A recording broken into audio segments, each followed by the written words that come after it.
Good morning, everyone. Happy Monday to you. All right. So, today, I am going to talk about, I want to talk about illusions. Something that just came across my mind this weekend. And actually, I'm surprised it stayed with me all weekend because sometimes things come to my mind and then they're like gone. Like I get it, like for myself, but I don't remember to talk about it. So anyway, illusions. So I was thinking about all the things that we create, like in comparison to what really is. Like there's only one truth. Only one truth. That's all that exists is only one truth. But everything else is not real. And those are the things that we create.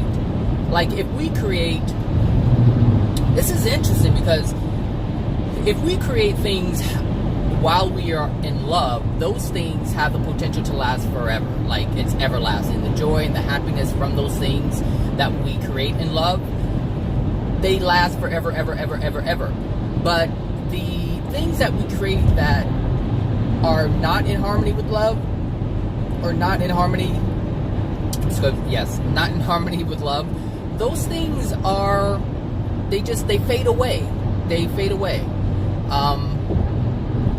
And it's interesting because it's the only thing that really exists is truth. And I actually have this on my Instagram. It's like, only truth exists. Everything else is a facade. Everything else is false. And it's true.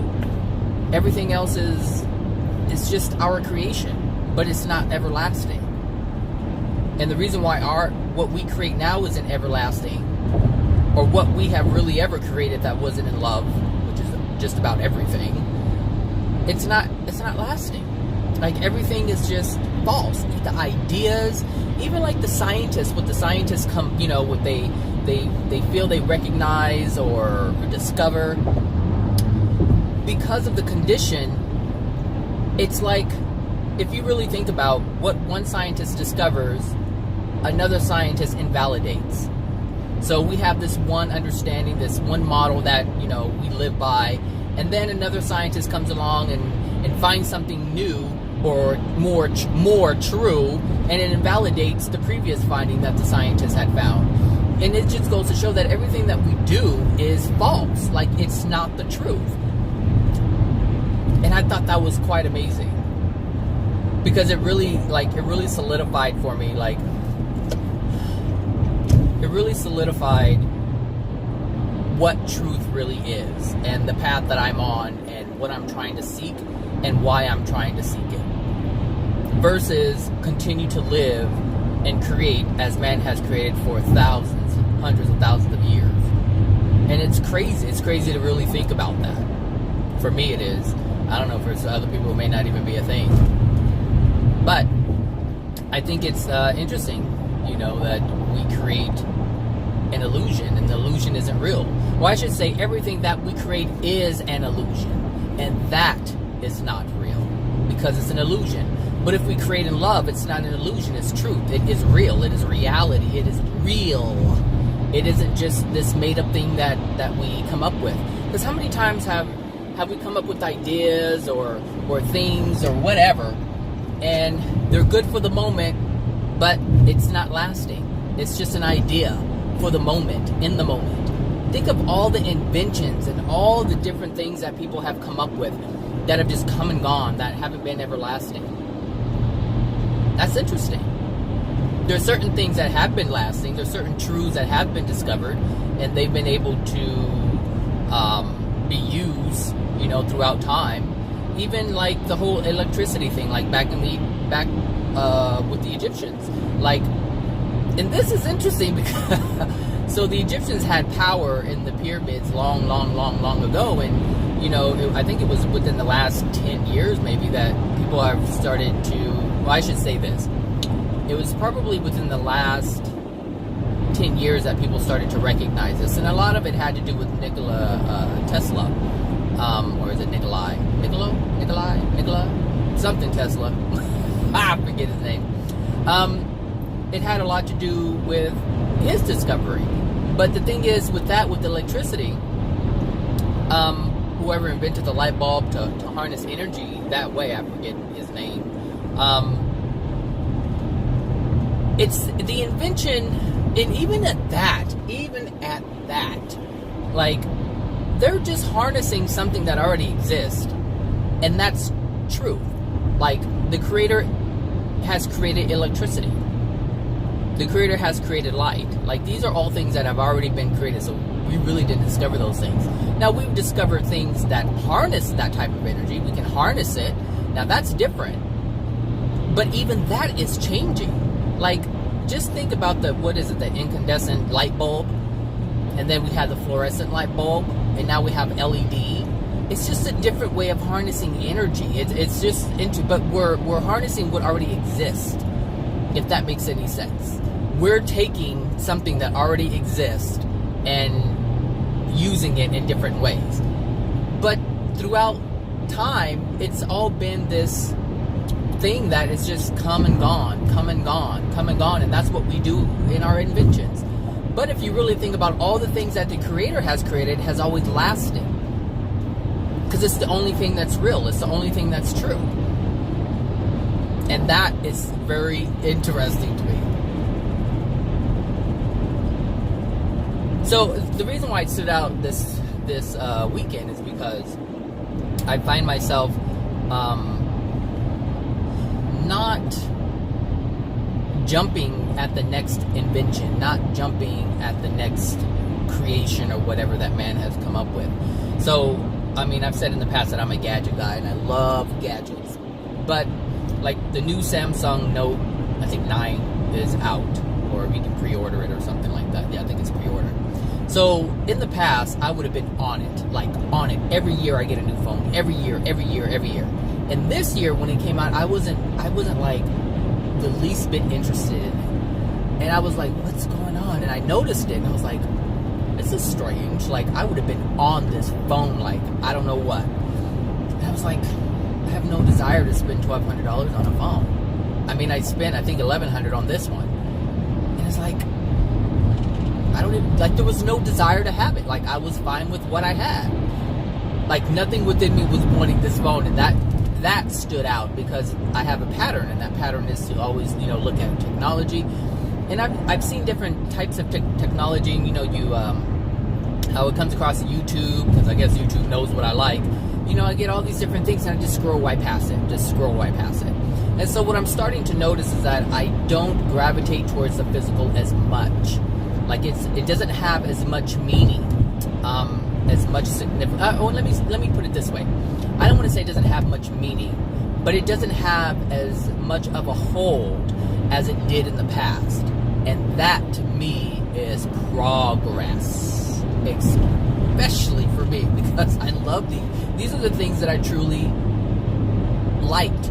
I don't want to say love anymore, but I liked them. Like, I really had a desire to have these things, and I felt pleasure when I did have these things. But now it's like, I can see the falsehood, and like, I can see the distraction. I can see why I was involved in it, because I didn't know what I know now. And so, because of my ignorance that I was living in the past, I'm able to see things differently. I'm able to see more. I'm able to see the truth of why these things are really in place, and why I was gravitating towards them so much. Like, I can see that now. And now that I see it, and not only see it, but understand it, it's like, okay, all right. So this actually allows me to continue to progress even more, because now I'm not so drawn to the physical. Even though I know there are a lot of things to be enjoyed here in the physical. But I don't know why I've been in the wrong lane lately. It's weird. I don't know if they changed it or what, but I used to be on point. Anyway, what was I saying?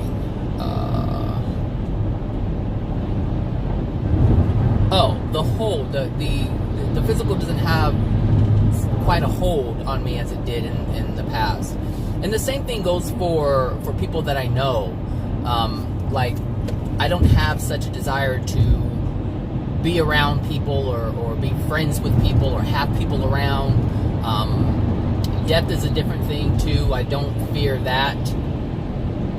Oh, Jesus Christ, that man, he's not even on his phone.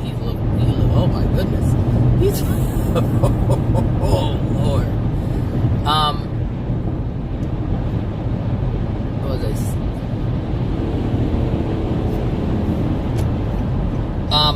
Even death. I'm not afraid of death. And before, I remember, like, there used to be a certain type of fear, like, I don't want to die, I don't want to die. But now, because I understand that there is no death, and I know that better things can be had in the afterlife than can be here in this moment, I don't fear it anymore. I don't fear, like, I used to have a fear of leaving people behind. Like, you know, I didn't want people to be sad, like my family members. And now I'm like, see ya. You know, because I know that there's more after this. And I know at some point I will see them again. That is a possibility. And the way things are going now, I'll be able to see them easier than they'll be able to see me because of their soul condition, and I know the way the dimensions work. And so I don't have any fear. And so even that lack of fear allows me to be in a higher place dimensional wise, which would allow me to see them at any time that I chose. Any time that I felt I wanted to see my family members if they have already passed, I would have that ability. And it really, and that's one of the benefits of not having fear. So those who have fear, a lot of fear within their soul, they end up at the lower levels of the dimensions, of the first dimension, really, in the hells of the dimension. That's where they end up because there's so much fear. And so I could say 10 years ago, excuse me, I'm sorry, hold on.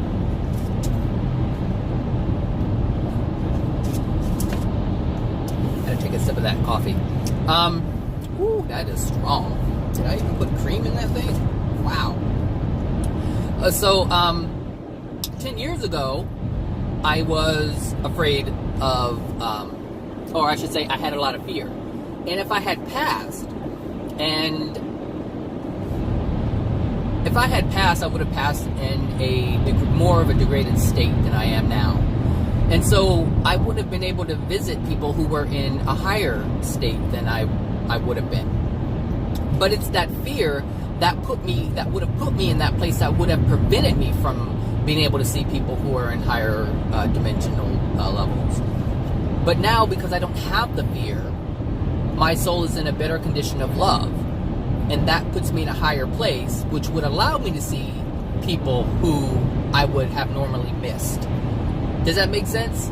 So it's the lack of fear and the increase in love within my soul that grants me more freedom, more ability. And this is what love is. Love grants you more freedom, more ability to roam and explore and do different things.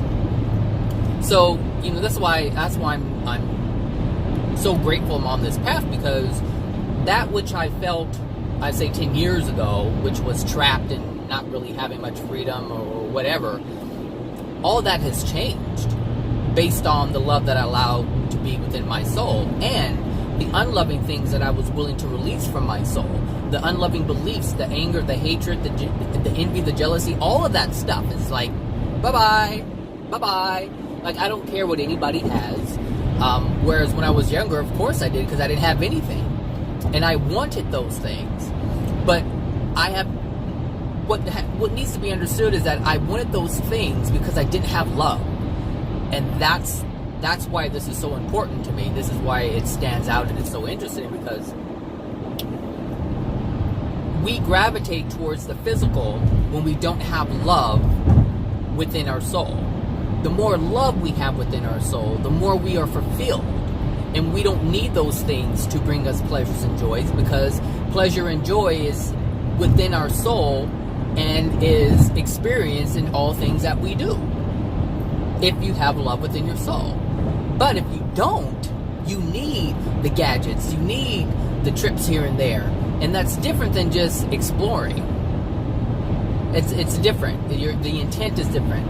And the reason why the intent is different is because the condition of the soul is different. So some people are like, oh, I need to do this to feel good. And then there's having love within yourself and like, oh, that'd be nice to explore. But if I do, I do. If I don't, I don't. But it's not, your happiness is, and joy and pleasure isn't dependent upon it. And that's the difference. And so I find that I can do the simplest of things and still find some kind of pleasure in joy in it. Like, I was doing laundry yesterday and I was like, gosh, look at all these clothes. And I was just like, grateful. Why is there an ant in my car? There's been a lot of ants in my car lately. So let me, that's annoying. Hold on a second. This is gonna be a little tricky today.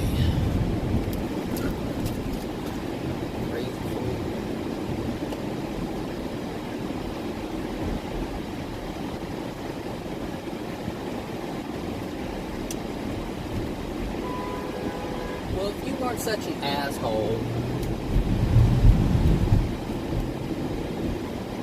I'm not playing with crazy lady.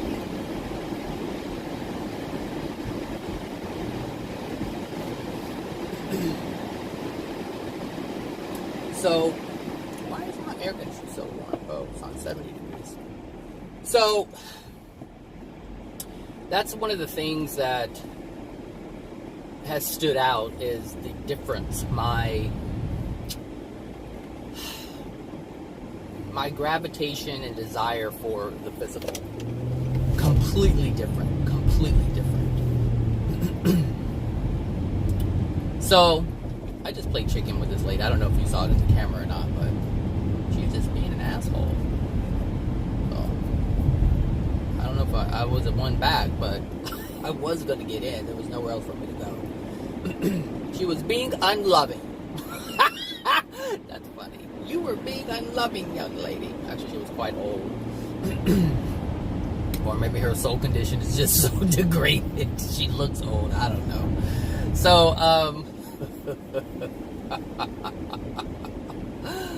oh my gosh. So yeah. It's amazing. Amazing, amazing, amazing.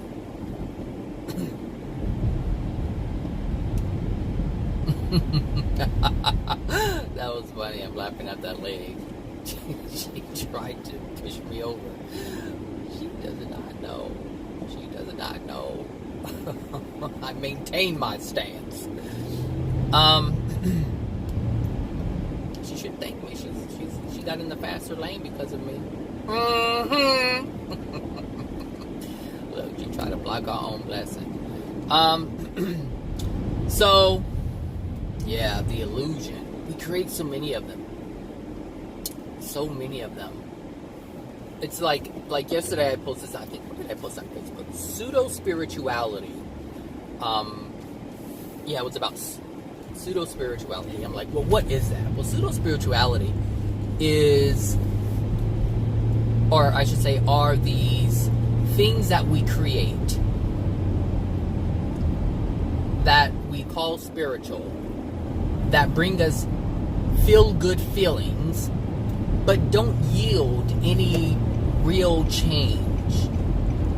Or I should say, doesn't yield, what did I put? It doesn't yield any, or doesn't yield any real benefit, and it doesn't change the soul. So it makes no alterations to the soul whatsoever. And that's what pseudo-spirituality is. Whether you're, banging on drums and holding crystals or burning incense or any of these things, it doesn't matter what it is. All of these things that we do doesn't bring us any closer to truth. They just allow us to feel good. But it doesn't, there isn't any real significance. It's just an illusion that we create. Whether you're Jehovah's Witnesses and you're saying that you have to go knock on people's door, whether you're a Tibetan monk and you meditate for I don't know how long, like, it doesn't bring any real change. All of those things are suppressed. And that's what all these pseudo-spirituality movements, or whatever you want to call them, do, is they allow you to suppress the pain that's present. That's what it does. It allows us to suppress the pain that's present, but it doesn't remove it. And so what that may do on the surface is put you in check, if you will. For instance, if you follow the 10 Commandments, thou shalt not kill or steal or do these things. Now, these things will prevent your soul from degrading further, but it doesn't remove the degradation that's already there. That's the difference. That is the difference. Like, it will slow down the degradation. Absolutely. Because if you don't rape, if you don't molest, if you don't steal, if you don't kill, if you don't do all these different, if you don't commit adultery, if you don't lie, if you don't cheat, if you don't do these things, then you don't degrade your soul. But it doesn't change the degradation that's already present. And that's the difference between being on a path of truth and releasing everything so that you don't have any error within you, any unloving things within you, but the unloving things that are already within you, they're still there and they will remain there until you release them. That's the difference. And some of them don't even do anything, don't do that. For instance, the New Age movement, you know, with the crystals and the energy healing and all this, which really isn't healing at all. Well, they can heal the body, but they can't heal the source. And so that's why these ailments keep coming back. So if you do any kind of healing, same thing with acupuncture, every medical modality that we have is only a temporary thing. And it only affects the body. It only affects the body. The physical body. It doesn't affect the spirit body, and it definitely doesn't affect the soul, which is why these things keep coming back. So everything that's healed in the physical body or taken away in the physical body is still in the spirit body, and it's going to come back again because it's still there. It's no different than wiping mold. You know, you wipe down mold and you don't see it, but it comes back. Shower. You know, you clean the mold, you think it's clean, it's gone. Oh, it looks pretty and nice and shiny and new and fresh.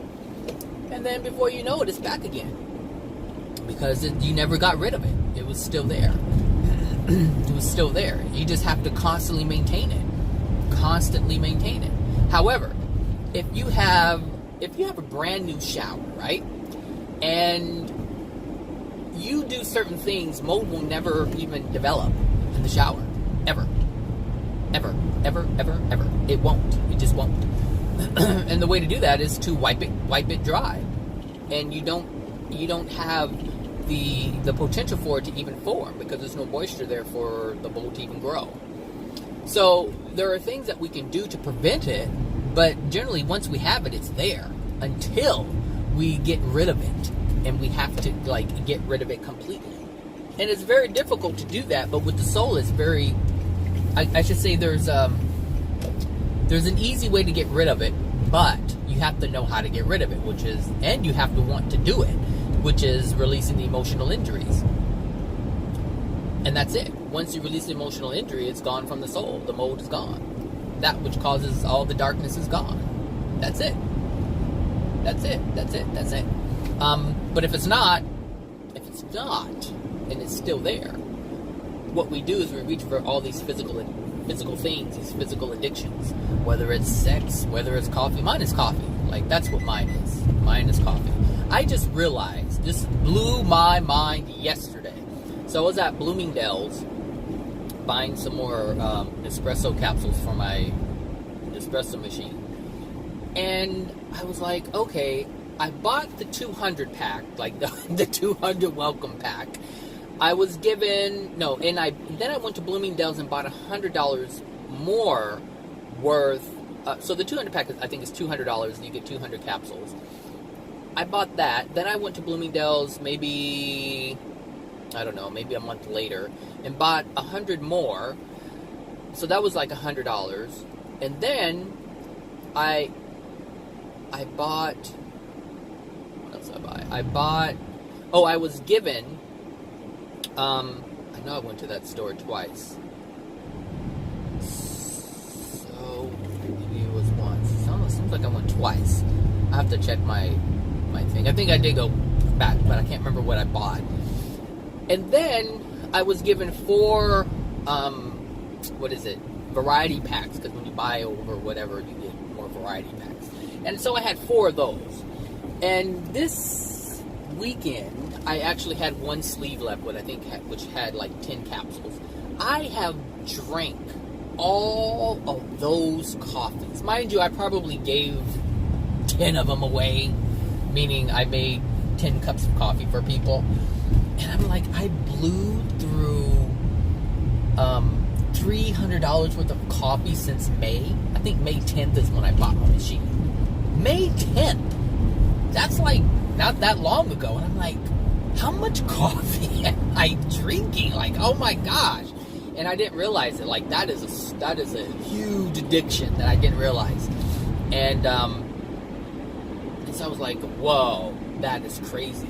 So no wonder I'm always dehydrated. I'm drinking all this caffeine. So I was like, okay, I gotta, cut back a little bit, because that is like really excessive. And I have my friend with me in the car, and I was like, gosh, that's a lot of money. And I go, and it seemed like I was like, well, how much do people spend on cocaine? And he looked at me like, how am I supposed to know? Because I wanted to see, am I spending as much as a drug addict would spend? I don't know how much drugs cost, so I don't know. But $300 in like 3 months is a lot. It's a lot. $300 in 3 months. $100 a month. I don't know. Is that a lot? I don't know if that's a lot. It's certainly less than what I was spending at Starbucks, but I'm drinking more coffee. That's the thing, because it's cheaper. This is crazy stuff. Crazy stuff. Wow. Woo. Anyway, I thought that was quite interesting, my addiction. But now if I slow down on that addiction, I have to make sure that I don't pick up another one. Because for every addiction that we get rid of, we generally pick up another one, unknowingly. Whether it's, I get a membership to, a theme park and I go thrill seeking or whatever. Like, all these are different addictions. So, am I going to be there on time? Yep. 7:01. So, the illusion. The illusion is real. It is so real. Everything that we create. I mean, when I say everything, I mean everything. Whether it's going to school and getting a degree in something, like, it's all an illusion. Like, none of this is going to help with your soul. And your soul is the very thing that's going to dictate your experience here and in the spirit world. And so what I mean by that is, here we can go to school, get degrees, get a psychology degree. Yeah, let's take psychology. Psychology's a good one. We get a psychology degree, or we become a doctor and become a psychiatrist, or whatever. And we're like, oh yeah, I can make a 6-figure income and help people. But these people they have, their cars and their house, and they can go on vacations and do all these different things. But they still have relationship problems, the same relationship problems that people have in the ghetto. I mean, they may live in a gated community, but so do the people in the projects. They live in a gated community too, with the same problems, arguing about the same thing. It's crazy stuff. Because no matter how much money you make, it seems like problems revolve around money. Like, it was interesting. Like, there's people who, you never have enough. That's the thing, is you never, ever, ever, ever, ever have enough. I don't know what these people are doing. People never have enough money. No matter how much money they have, they never have enough. They never have enough. And this is part of their law of attraction. And see, the law of attraction really isn't about, well, to me, it really isn't about the money. The law of attraction is about the experience you have. So if the person in the hood is complaining about the responsibility of a child in raising a child, and then you have the person who has a full-on career, and they're complaining about how hard it is to raise a child, and they're making a six-figure income, their experience isn't different. The emotions are the same. The experience of being overwhelmed and stressed is the same. The experience of not having freedom is the same. Because someone who can make a lot of money and someone who doesn't have a lot of money can have the same experience of a lack of freedom. It doesn't matter. Then there was this couple actually this past weekend, and I don't know what the hell was going on with them, but so one of them had a lot of money, the guy, and he was just this chunky, sloppy, fat guy, and he just had money, and you can tell he didn't have to worry about a thing. But he's one of those people who got whatever he wanted, and because he was so insecure, because he's a fat, sloppy, messy guy, he gravitated towards, he wanted to be in the mix. And he was able to be in the mix because of his money. And so they were talking about going and hanging out, and they were talking about, they were dropping names is what they were talking. But the one lady, she was like, oh, well, I really don't want to go because they're different, and I just want to be with my people. And they just, like, she was saying, what was she saying? She was saying she didn't want to go. And he was like, well, why not? And she was like, well, you said, like, there are certain type of people, and I just want to be myself. And she wanted to smoke weed and party. And he was like, she didn't want to, like, reserve herself at all. So she wanted to go out and drink. And his thing was, don't drink so much so I don't have to watch you and carry you out and you don't act crazy. And so that was his thing. But he wanted to go and hang out with these people because they had money. They were just some kind of special people, I guess. I don't know. And she really didn't care about that. But he was so, like, how would I say? He was so lonely. He was so lonely. And I could feel it. I was like, you are so codependent right now. You can't do anything by yourself, which is why you're willing to take this lady who says she doesn't want to be with you.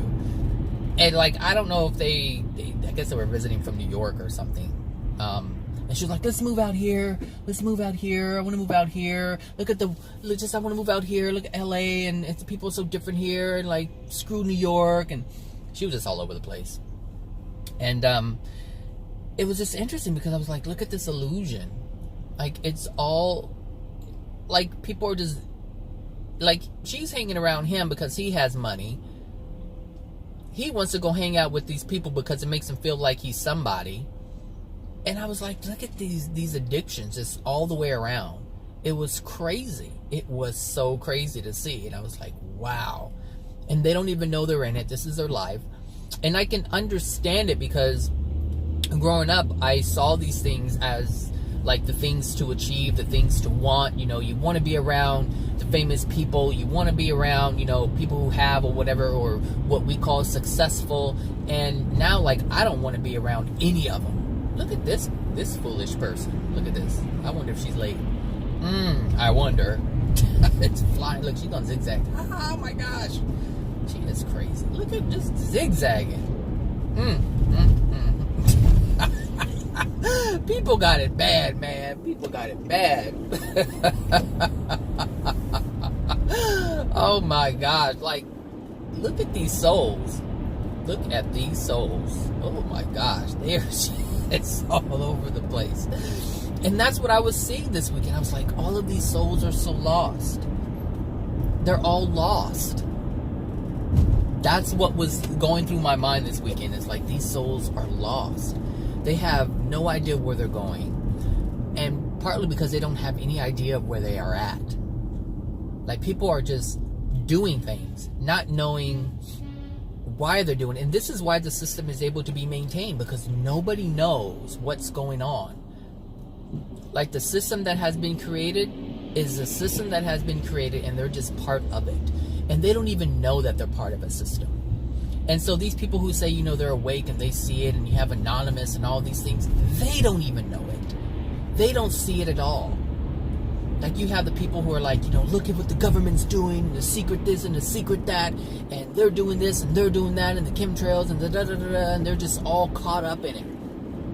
And the politics and the churches and the this and that, like, they're just all caught up in it. And they have no idea what they're being caught up in. And the thing is, the illusion is so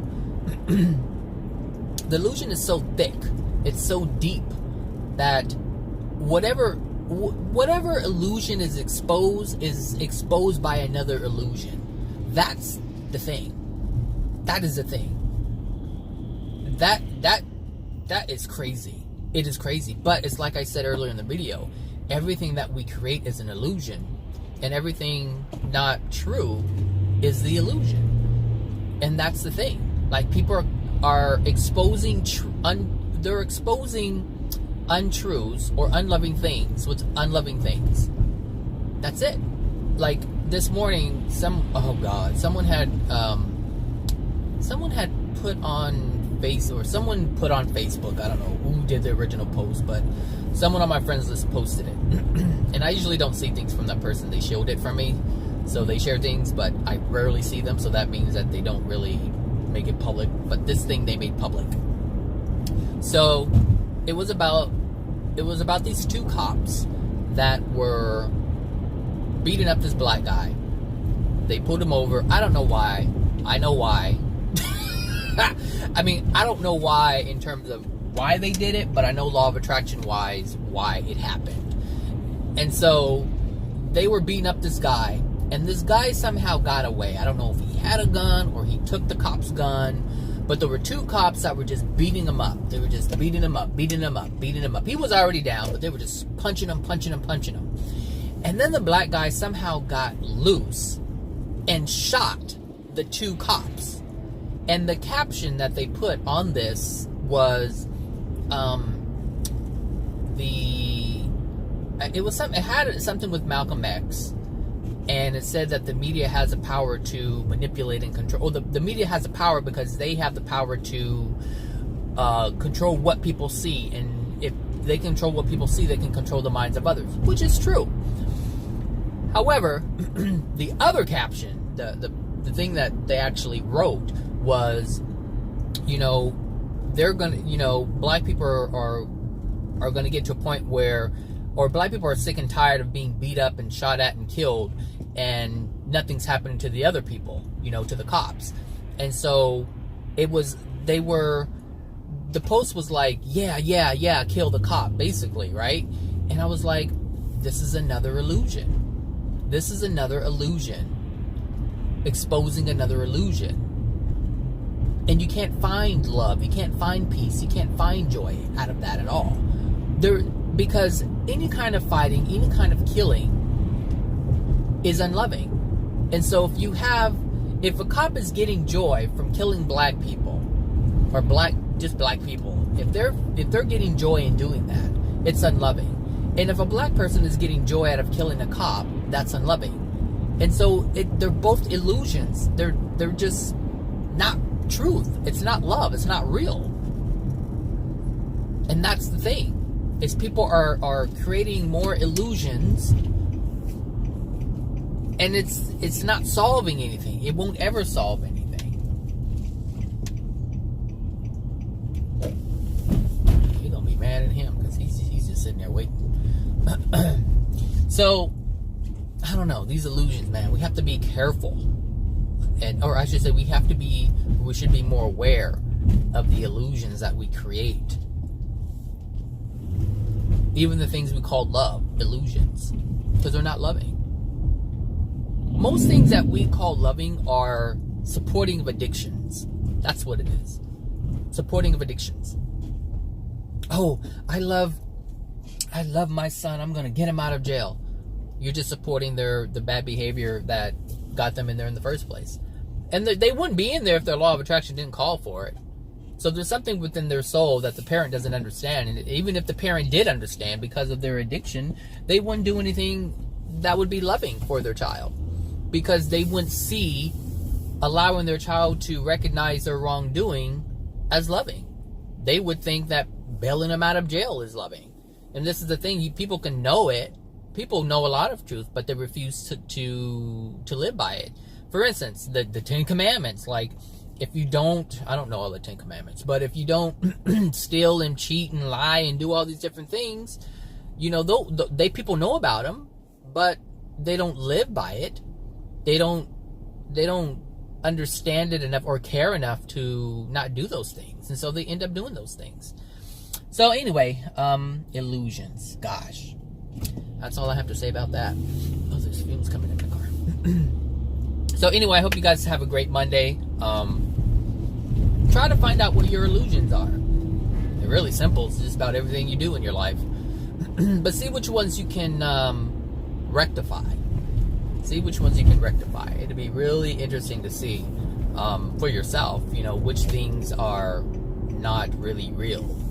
And when you compare it to love and what absolute love is in truth. All right, everyone. Have a great Monday, and I will talk to you later. Bye now.